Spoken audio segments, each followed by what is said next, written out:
Hi everyone. So this is our project one. It's been heat cured. Obviously we heat cured it to the manufacturer specifications depending on the heat cure acrylic we're using. So there's long cure, short cure, rapid cure. This is cooled off, so it's room temperature. What I'm going to do is I'm going to deflask this in the easiest way. Obviously, if we use I shouldn't say obviously, but we could use the ejector parts from the flask here on with the hydraulic press. But I'm pretty confident that I don't have any undercuts. It may look a little bit cavalier, but I would start by taking the top section off first, and then maybe while it's still damp, I could clean the flask for next use, not being frustrated cleaning out the access holes on the top. Now there's a plate here, a knockout plate on the bottom. I'll take a hammer and lightly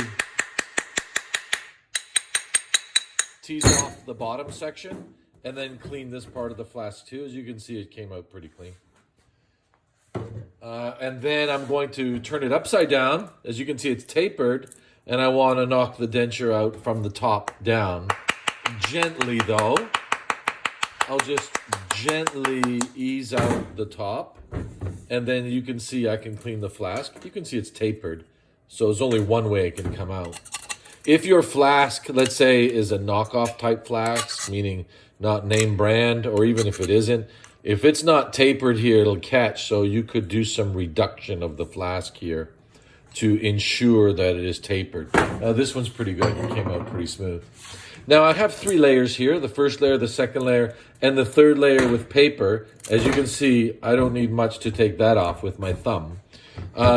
Plaster snips can be used, but be very careful. They're dangerous here. You can see already that it's coming off the first layer. I can take it with my hand. I haven't used snips, and I've taken off the top layer. The separating was that good. Now I've exposed the teeth. The top layers come off, other than the tongue area, which there would be some undercuts there. I could use the snips gently to tease off this, as I have, and now I'm down to my first layer. You can see that was pretty simple. Now this is all due to the investing that we took our time and we ensured that there's no broken pieces, no chips, no cracks, no undercuts. I'm just going to take off the flash here. So I guess theoretically the thickness of this flash would be the amount that the bite may be high. Although when we're investing in a split pack, we know that the heat comes from the outside and the acrylic shrinks towards the middle. Even sometimes to the thickest part and towards the heat. So, always number 7s, especially in full dentures, are always prematurely contacting. Now, as a dental technician, I wouldn't be too cavalier in reducing the occlusion too much. I would wait chair side, and the practitioner would use the best articulator, which is the patient, to finally grind in the bite if needed.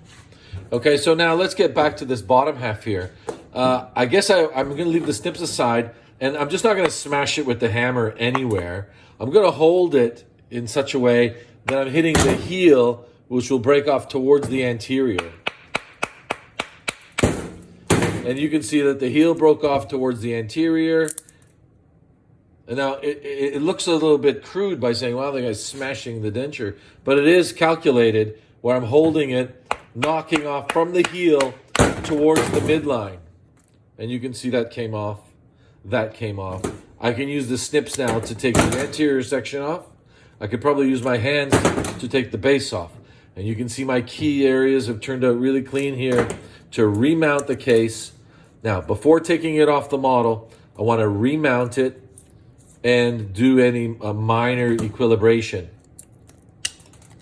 I'll take this little tongue area off. I didn't make it too thick, so it should peel off. Now, this is a really dangerous area because it's wrapped around the bar. So I may wait or gently with a knife. And let's not wait. Let's see if we can get this off cleanly and try to maintain the anterior teeth. But we do have the articulator with the pin set for the vertical dimension. I want to be careful not to take it off. We have duplicate models if we need to, but you know what? I'll take it off and then I'll put it back on gently. And you can see here what we've, just the abutment teeth. Be really careful. If you go in here in the center and try to snip this out in one shot, you'll probably bend the framework. We don't want to bend the framework. So I'm just going to tease this off gently. Gently, gently, gently. Almost just falls off. It just crumbles. Now, I'm going to leave that bit of stone there. I don't want to run a risk. Yeah, I'm a little bit stubborn though, so I'll take it out. And I still have my abutment teeth intact. I can put it back in the model exactly in the same position. I've got my master model, I would say about 95% restored as it was prior to investing. You can remount the model, bite equilibration, remove it from the model, and trim. I'll put on the next video some bulk trimming things to keep in mind. Okay, thank you.